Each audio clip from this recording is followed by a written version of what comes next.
Welcome to the Golden State with Mates post-game live after the 122-117 loss to the San Antonio Spurs in the Warriors' final preseason outing. I'm just going to try and move my laptop here because there is a big light shining in my face.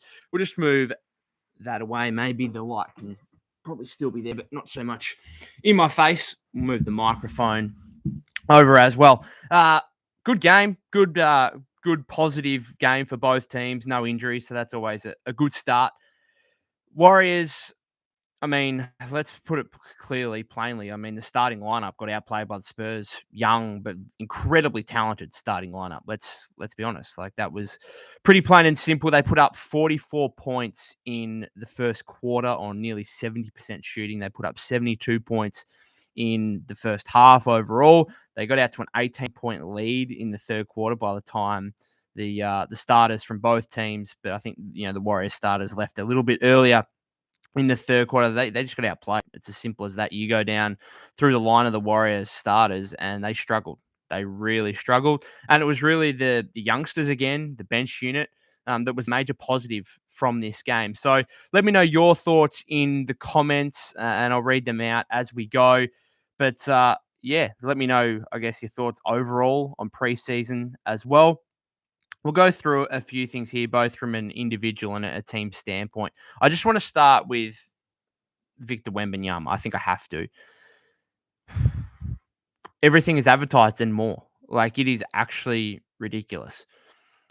I don't think I don't think this is a hot take when I say that I think he's winning Defensive Player of the Year this year in his rookie year. And I don't think that's a hot take at all. I think he's one of the favorites. He should be one of the favorites. It's ridiculous. It is ridiculous.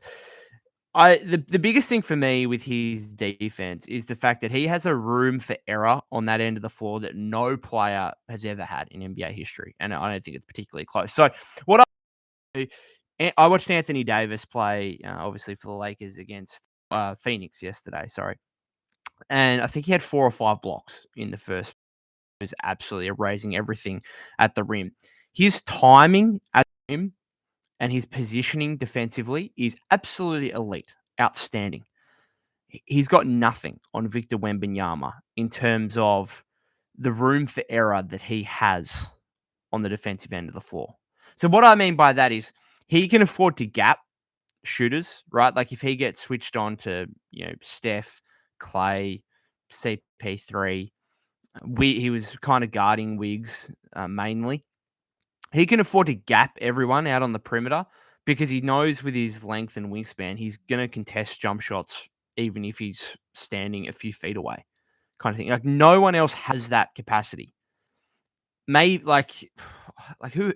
Giannis, maybe, but still, I wouldn't even say Gian. Like, this guy's he's an alien. He's ridiculous. It's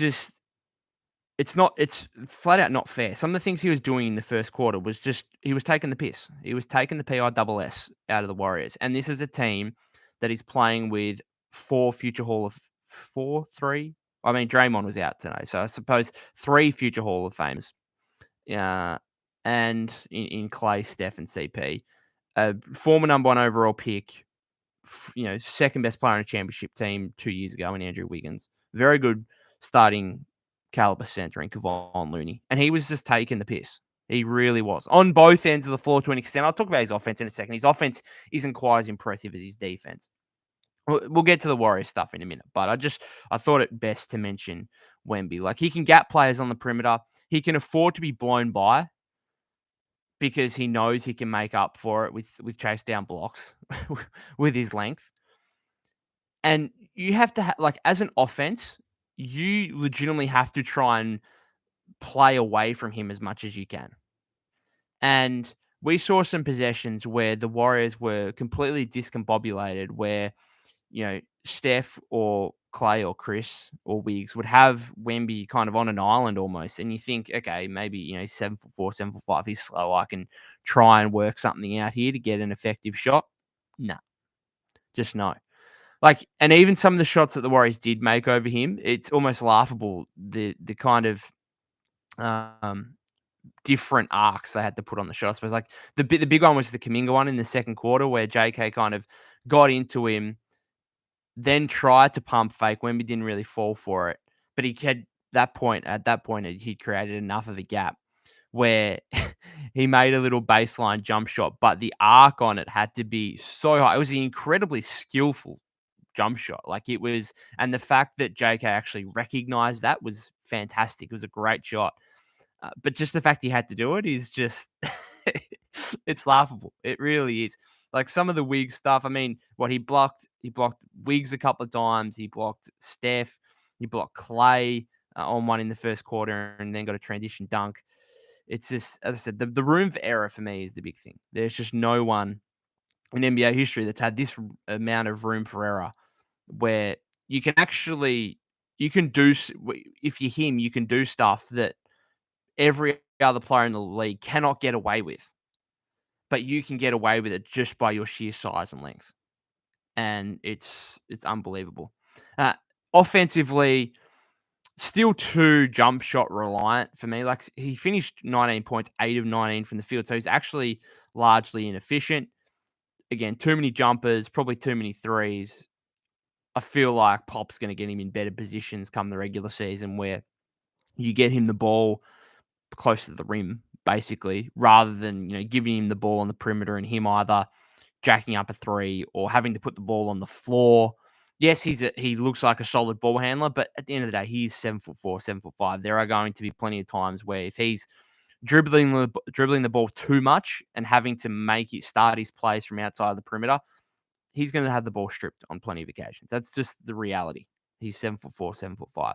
So I think Pop will do a better job of getting getting him the ball closer to the rim so he can start making his plays and whatever else from the mid post area rather than jacking up threes on the perimeter or having to dribble from outside the perimeter. So too jump shot reliant, 8 of 19. He was actually he had that the kind of first quarter where I think he made 5 of his first 9. He had 12 points. It was ridiculous. But from there, he was actually largely inefficient. So again, that's really the Warriors hoping more than anything. I don't think the Warriors did anything defensively to make any issues for him. I think it was just him missing shots and being too reliant on jumpers. Because at the end of the day, I mean, I do understand from his perspective. I do understand why you would just fall in love with taking jumper after jumper because at that height, that size, you're not actually any contest really isn't a contest. So they're really just open jumpers the whole time. They are legitimately open jumpers. But you're letting the defense off the hook if you're him by taking those rather than trying to get a better shot at the rim. And I think he needs to do a little bit better of a job there. And I'm sure that's something that he'll develop as time goes on. He clearly doesn't necessarily like contact, and that's what the good players, the good teams will force upon him throughout the season is on both ends of the floor.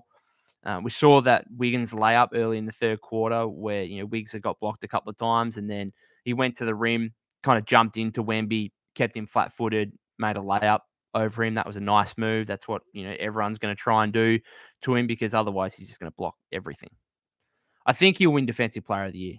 And I don't think that's necessarily it comes in here and there's clearly a media narrative around him about how good this guy's going to be. So anything he does is going to be hyped up to an extent that we may have never seen before. But the hype is real. Don't get me wrong. The hype is absolutely legitimate. And some of the stuff he does defensively is, we've never seen it before. And I've seen people say he might be to defense what Steph is to offense. I don't think that's the case because the reason why Steph's so loved and why he's so relatable for a lot of people is because Steph's 6'3", right? He's tall for the average person, no doubt, but he's not some kind of freak of nature. He is in regards to shooting the ball. There's no doubt about that. But there are people that are going to look at Steph and think, hey, I can be him. If I put in the hard yards, if I work hard enough, if I develop my game over time, maybe I can be Steph Curry, right? No one, you can't be Wemby. So people are saying that what he's going to do defensively is what Steph does offensively. Okay, I get that to a point. It might revolutionize the game, but you can't just be Wemby. Now, it might be too simplistic to say, oh, anyone can be Steph. That's not true. No, it's hard to be Steph. We haven't seen another Steph yet. But at least there's a realistic chance that anyone that's 6'2", 6'3" can be Steph Curry. You can't be Victor Wembanyama. You can't. It's ridiculous. So I just wanted to, before I get into kind of some individual things from a Warrior perspective here, I just want to talk about them as a team, because I think this was the first time where it really became apparent the lack of size is an issue, right? Against a team like this in the Spurs. And I'm not talking about just Wemby, who's 7'4", 7'5", but they are, with Sohan starting at the point, they are starting 5 guys that are all 6'6", 6'7", and above. You've got Sohan 6'7", Vassell 6'6", Keldon Johnson 6'6", 6'7", Wemby's 20 foot, and Zach Collins is what 6'10", 6'11", maybe. And they're all incredibly skilled. Like, it's kind of Sohan's the poorest of the shooters out of those, but Zach Collins can step out. We've seen Wemby loves to step out and hit threes. So this was the first time where it became, in that first half, where it became apparent that, hey, the Warriors' lack of size. They went back to the starting lineup of Steph, Chris, Clay, Wiggs, Loon. Spurs had 10 offensive rebounds in the first half that led to 15 more field goal attempts. They had 57 field goal attempts in the first half to the Warriors' 42. And that was the difference, really, in opening up a 9-point lead. Just going to check some comments here. Darren C says, how many minutes do you think Moody should get per game? So I'm happy to bring this forward. I was going to talk about Moses soon, but I'll bring that forward. I thought he was really good. I thought he's clearly the best player in the fourth quarter. Finished with 18 points, led the Warriors, 7 of 11 shooting, 4 of 6 from 3, hit a couple late to nearly look like the Warriors could steal victory. He needs to be in the rotation. There's no doubt about that. I've had a little bit of a Twitter conversation with someone already about the fact that, like, you've got a 6'6" wing here who legitimately, I think, is a 40% three-point shooter. He's a very, he's developing into a very good NBA three-point shooter. If you've got that, you have to utilize it, right? He's not some 6'3", 6'4" one where, it's a situational player kind of thing if you need a bucket or if you're really trying to dive into your offense. Like, he's 6'6", 6'7", good wingspan, reasonable athleticism. I liked a couple of his, the last couple of games I've liked. I spoke about it on Wednesday, the drive he had against Keegan Murray where he finished at the rim, made a couple of nice mid-ranges off the bounce. He's got a little bit more than just catch and shoot to his game.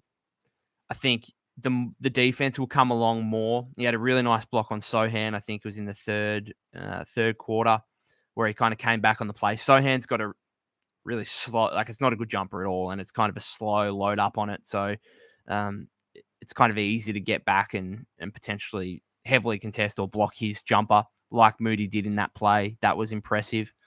He's a good rebounder. He's a largely good decision maker when he does have the ball in his hands. He knows when to pick his moments kind of thing in terms of taking jumpers. I think he looks a lot more assured and confident with just his shot in general and his general offense so far in preseason. There were times last season where he wasn't as emphatic offensively. He wasn't as aggressive. And when you're not, he's out there for his offense, right? When you're comparing him with like a Gary Payton II, he's out there for offensive purposes rather than Payton defense. So if you're not going to be aggressive offensively, then you just shouldn't be on the floor and you should have Payton in. But he's developed a wide gulf here between his offense and Payton's offense to the point where I think Moody should be playing more, and he didn't play at all in the first half tonight. That's odd to me, given he's 12 for 22 on threes in preseason. I think he needs to be playing at least 15 minutes a game. He really does. And he's too good. I think he's too good. And he's too good of a three-point shooter to have spot minutes in the rotation where he's not playing every night. I think he needs to have a consistent role. I think if Steve gives him that, you'll get fruitful production from him. He's only going to get better. I know Steve probably prefers the trust that Gary Payton II gives him. There's a little bit more experience there. He's been in big games. Um, I get that. But at some point, you got to pull the trigger and say, hey, this is a guy who can be a 6'6", 6'7" wing, who can be a 40% three-point shooter, who's got a little bit more than just catch and shoot elements to his offensive game. He's a good decision maker. He's not a great defender, but he's not a disastrous defender either. Like he's a steady defender. I think he's got high IQ. He can be a good, solid team defender. Individually, I think he could do a little bit more. I'm still worried about him getting blown by off the dribble against perimeter guys, but he's steady. It's not like he's a disaster defensively. I think he needs to play. Like he needs to play 15, 20 minutes every game. He needs a consistent role. But credit to him because regardless of what role he gets and regardless of the kind of up and down opportunity he gets, he always stays ready. He doesn't get any minutes in the first half, let alone, and then comes out third, fourth quarter, has 18 points, 7-11 shooting, 4 of 6. Super aggressive. Impressive. Really impressive. He needs to play. So that's a kind of long answer to your question, but I appreciate it. And I thought I'd get into that and get into Moses Moody now when you ask it, which I'm happy to do with it if people have got questions about any other players and my thoughts on them. But back to my initial kind of conversation around the size and the defense. Clearly concerns defensively throughout this preseason. However, Draymond is out. And it'd be like Steph not playing in the preseason and then having question marks about the Warriors offense. Like you can't evaluate it when the best and the most impactful player to that element is not there. And so for the Warriors, not having Draymond, I mean, you just can't evaluate their defense without him. He is the conductor of everything they do defensively. And it'll be interesting to see what happens when he comes back. I do have, going back to what I spoke about after the Kings game in terms of should they be starting this lineup that we saw tonight or should they be starting maybe Kuminga instead of Chris Paul? I am a little bit worried and a little bit concerned if it sounds like Draymond, so he's started 3-on-3 drills, he'll ramp up to 5-on-5.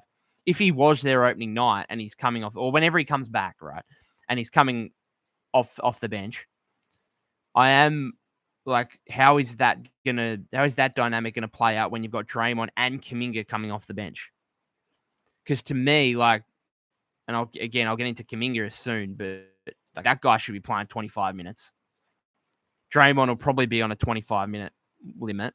Ideally, I think you'd have one of those guys starting, one of them coming off the bench, and not having both of them coming off the bench. But we'll just see how Steve plays it out. But the Spurs are dangerous. They're going to be dangerous against any team because they've got Wemby, who is just an absolute freak.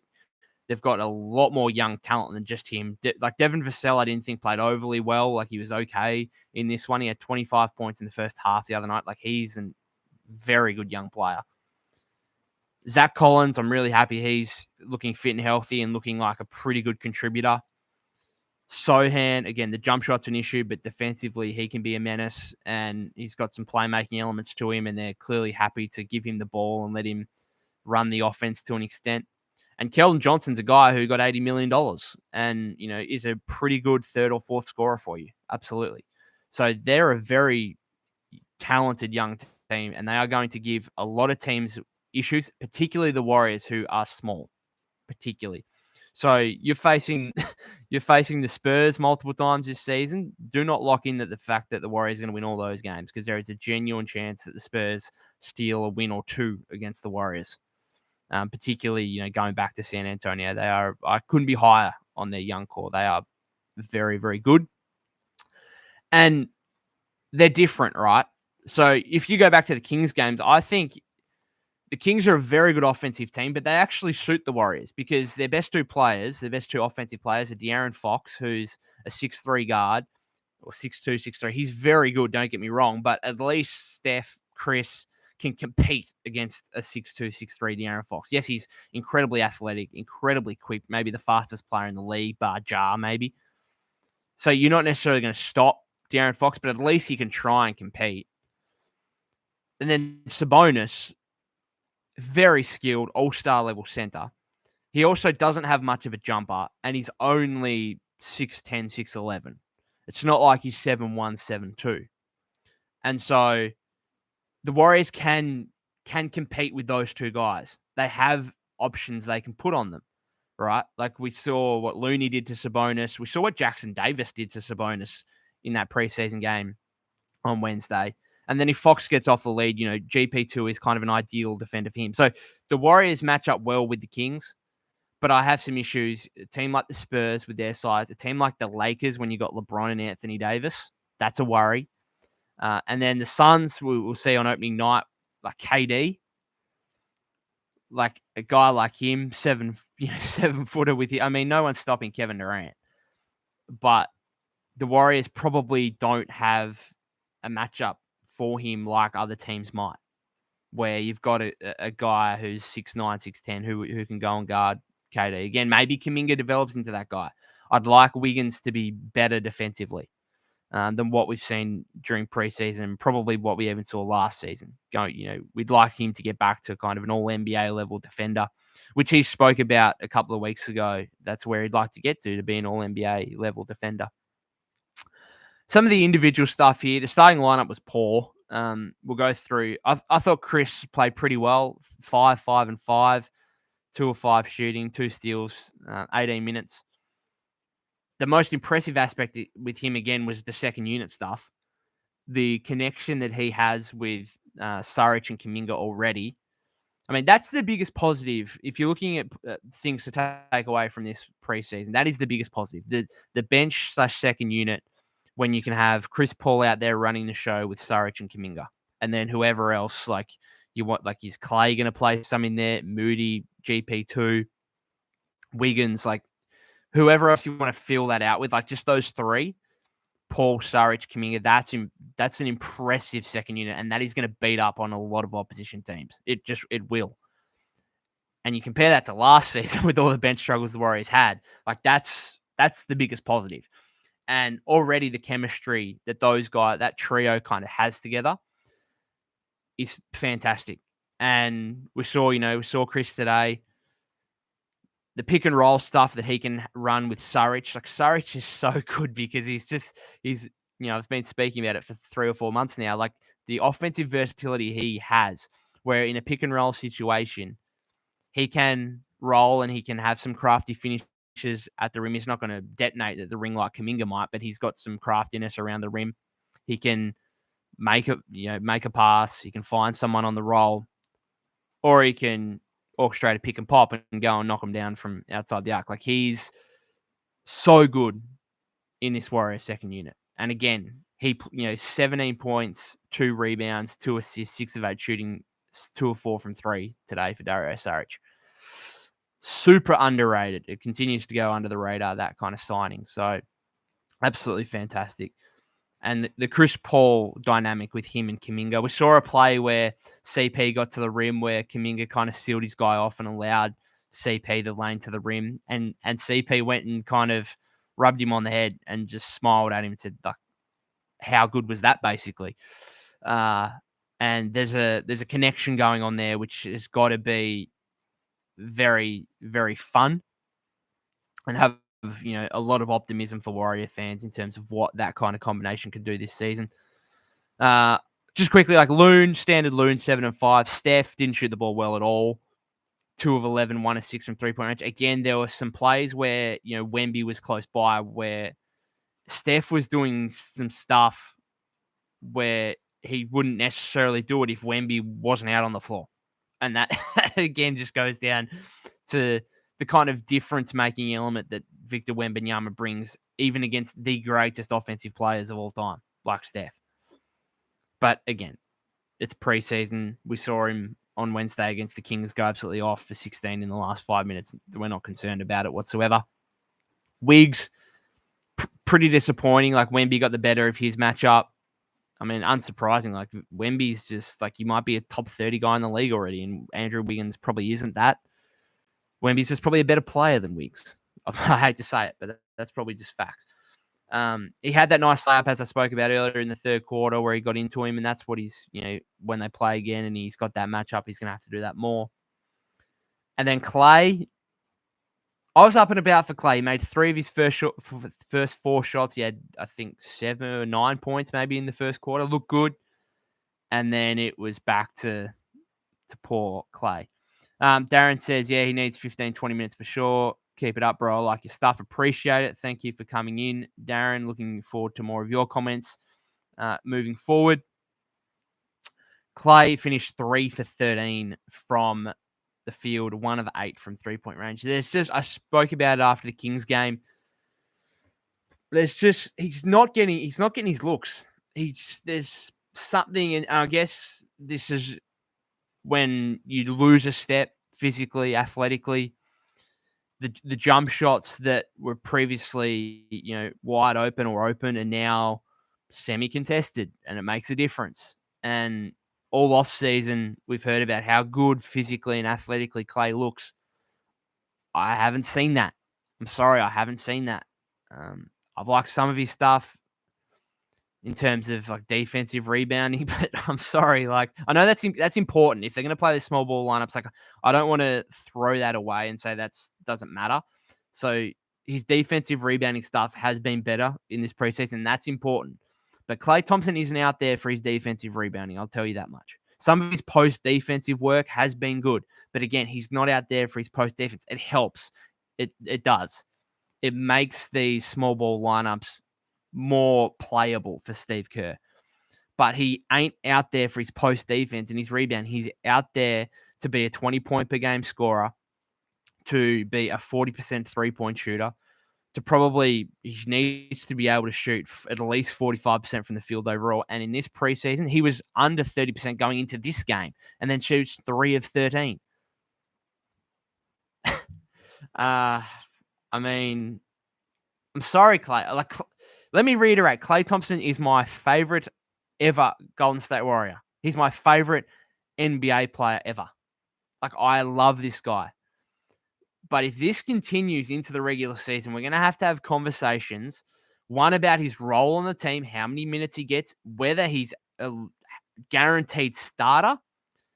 And then the other element, of course, is the contractual situation where I think he should be getting the Draymond Wiggs number of 4-year 100, 4-year 110, around there. I've seen people on Twitter say like 3-year 50 or around 15 million a season, which I laughed at that initially. I thought that was ridiculous and ludicrous. Based on preseason, those people making those statements may have a point. In preseason, he has looked like a $10-15 million player, if that. Not a $25 to $30 million player. I mean, if I were him and the Warriors were offering 90 million plus over a 4-year deal, I might take that right now. Because if this continues, and that's not going to happen. Like, Clay's going to back himself, and he should back himself to be better, to get back to his not prime form, because I think we acknowledge that won't happen. But at some point, he's got to turn things around. He won't want to continue this form for another 5-6 games into the regular season, because that'll be tough for him, because he's a very prideful player, right? He thinks he can get back to his best, and sometimes, unfortunately, that's to a detriment for the team, because sometimes his shot selection and his decision making, it's not arrogant. I'm not going to call it arrogant, but there's a confidence to his game that may not necessarily align with his performances and his skill set at the moment. Certainly, probably the biggest thing to kind of look at from a Warrior perspective going forward is the form of Klay Thompson, because they need him to be at least what he was last season, which was a 21 point per game scorer on 41% 3-point shooting. They need him to be at least that. If he isn't, that's a big worry. Big worry. We'll get into some more of the bench kind of second unit young player stuff. Spoke about Kuminga and Saric. Just quickly on JK. So his preseason, 24, 26, 28 points, 18 and 6 against the Kings on Wednesday. and then plays. How many minutes did he play? He didn't play much, which to me actually says that, hey, this guy's ready to go. We need him in the regular season. Like, Steve had no interest in seeing him in the fourth quarter at all. Like, that goes to show he's just a guaranteed part of the rotation, and you didn't need to see any more if you're Steve Kerr. He played 20 minutes, 13 points on 4 of 6 shooting, 1 of 2 from deep, 6 rebounds, 5 assists. That was the best aspect. Some of his playmaking stuff in this one was, I mean, that play, I think it was the last play of the third quarter, where he got the board, dribbled through traffic down the other end, and then found cutting Moody for the layup. That was impressive. That was as impressive as anything else he's done in this preseason, and it has been a unbelievable preseason from Jonathan Kuminga. The most impressive and the biggest positive to take out of this preseason, I think, just from an individual perspective for the Warriors. He needs to play 25 plus minutes a game. He just does. The interesting conversation here is, and I've spoke about it with a lot of people, and I heard them on the Warriors, Tim Kawakami, Anthony Slater, Marcus Thompson on the Warriors Plus Minus podcast previewing the season. They had the discussion of where Jonathan Kuminga can end up at the end of the season in terms of the Warriors' best players. They were very conservative on it, and probably rightly so. They said, he could be their 6th best player. Maybe he can get up to their 4th best player. I might even go higher than that in terms of like genuine optimism. And I'm not saying that he's a guarantee to be a top 3 player on this team, but I think there's a chance. I think by the end of the season, in another 80 games, I think there's a genuine possibility he's a top 3 player on this team. The kind of X factor element with him is proven in the fact that he could be a top 3 player on this team in 80 games. And the other end of the spectrum is in 50, 60 games, he could be off the team. He could be off the team because maybe this preseason stuff doesn't translate, and he still can't quite fit into the system. Steve still can't quite trust him, and they move him by the deadline. Or, as Slater pointed out in that podcast, maybe he does play well and he lifts his trade value to a point where the combination of Chris Paul's contract and Jonathan Kuminga's talent actually gets you a really, really damn good player by the trade deadline that can help you hopefully win a championship this season. But I personally think Kuminga is a part of Golden State's current and future plans, obviously. I think he can be a top 3 player on this team by the end of the season. That's kind of the level, like the highest level I think he could get to. Right now, he's clearly top 7. Is he 7th or is he like 4th, 5th, or 6th? I don't know. You don't want to go too hard too early on it because, again, it's preseason. We're going to have to see it in the regular season, but he just gives the Warriors something that they otherwise don't have. We've spoken about Saric, really impressive. There are going to be nights where he's kind of the 7th guy over JK, just because of the offensive skill set he provides and what he could offer in certain matchups compared to Kuminga. So that's fine. The Warriors are deep. The Warriors are really deep because their fourth quarter was good and the young guys were good again. I just want to talk quickly about a few of the question marks here. So, 3rd string point guard behind Steph and Chris. Is it Corey Joseph or is it Pods? Pods had a great start to preseason, including that double-double against the Lakers. And nothing against Pods here, but you look at both of them, they're kind of similar in terms of they're both steady and reliable ball handlers and playmakers. They're going to offer you an incredibly good assist-to-turnover ratio. And that's a great thing for Steve Kerr, the fact that you've got 2 guys there who you can plug in and they're not going to make mistakes with the ball in their hands. I do think at this point that Corey Joseph is a much better scoring threat.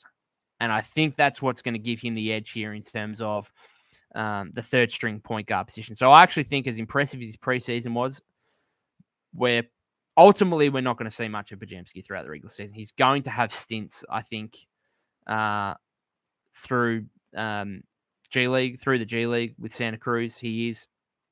I don't think he's going to play much because you've got Steph, you've got Chris Paul, and I think Joseph, just with his experience and mainly the fact that he's just a better scoring threat. So Joseph had 7 points today, I think, on 3 for 3 shooting, I believe. And Pods, I mean, he's a very good young player. Don't get me wrong, but some of the scoring stuff. So he's 1 of 4, missed both his threes. I don't think his threes are going in when he puts them up. I'm not confident in that. He needs to work on his floater because he missed 1 or 2 of those. And again, those are shots when he puts them up. I don't necessarily expect them to go in. So there needs to be kind of a trust factor there in his scoring that I don't think you can have right now, which is going to put him behind Corey Joseph in the rotation. But nonetheless, impressive preseason for Brandon Podziemski. I think you'd have to be higher on him after the preseason than you were going into it. Just check to see, because I've got my notes over these comments. There's no more comments, I don't think, at this point. Nope. Moody, I've spoken about. Jackson Davis, weird one because he obviously had that double-double against the Kings two days ago. Really impressive against Sabonis. And then doesn't play till the fourth quarter in this one. And again, plays really well. 6 points, 3 rebounds, 2 blocks, including Mamu Kalashvili. Mamu, we'll just call him that. Came charging down the lane, tried to throw it down, and Trace was like, no, not having a bar of that. Met him at the summit. His positioning defensively and the versatility that he gives you defensively is fantastic. And he's going to get some minutes here and there. It's not going to be on a regular basis. He's not going to play every game. He might go 4 or 5 games without playing. But I think he's already showcasing to Steve, to the rest of the team, to the fans, that he can be out there at any point, probably in any, like he can play in second units. He could probably, like if Loon's out a game and you've got to start Trace Jackson Davis and he has to play next to Steph and Chris and Clay, Wiggs, Dre, whatever other combination it is, like if he has to start some games, I'm not going to have an issue with it. I think that's fine. I think he could legitimately be okay. Now, depending on the matchup, obviously. I mean, if he's having a guard like Jokic or Embiid, then clearly that's a different story. But outside of that, I mean, I don't think there's that many incredibly talented, unguardable centers that are going to be able to give him too much trouble. I mean, Sabonis gave him some trouble at points, don't get me wrong, on Wednesday, but he fought pretty hard. He fought pretty hard and did as good a job as he could have expected. So, again, impressive final quarter from him. The last one I want to kind of speak about. So, the fight for the 14th roster spot has seemingly come down to Rodney McGruder and Rudy Gay. They brought in Javonte Green for a grand total of 2 minutes. Did he actually enter the facility? The Warriors signed him the other day, I think on the 16th it was, and then 2 or 3 days later, that's enough. I didn't really get the point of that. I'm not sure if I think I read a report that he's not actually going to be affiliated with Santa Cruz either. So that was odd. Anyway, so it's really down to McGruder and Gay. Weird that Rudy, unless he's got an injury or something, maybe the Warriors just know what they have with him, just hasn't played the last, 3 games? And barely played at all across preseason. And then McGruder has obviously been in concussion protocols and gets his first minutes in the final game. And he looked like a guy who was fighting hard and pushing as hard as he could for that 14th roster spot because he was not shy and he was very active, to be fair. So credit to him, he was active. You could clearly tell he was on the floor because he was doing a lot of different stuff. He wasn't shy at all in putting up shots. He was ultimately 3 of 9 and only 1 of 6 from 3-point range. I just wonder what it means. I wonder the fact that he actually played significant minutes in this one and the fact that Rudy Gay didn't. I wonder what it means for this 14th roster spot. I also wonder if the Warriors could just leave it open still. And maybe, like, I don't know what the state of other rosters necessarily is in terms of teams. I know, was it the Nets, I think, just waived Darius Baisley. He's an interesting prospect. Like, I don't know the state of other rosters in terms of guys that may be waived or bought out potentially over the coming days. Like, do they have to make this decision before the season starts? Now, obviously, if they don't, then Magruder and Gay just have to bugger off kind of thing, and that'd be a bit weird to piss them off and then bring them back at some point. But like, those guys aren't difference makers at the end of the day. They aren't. They could play occasionally for you.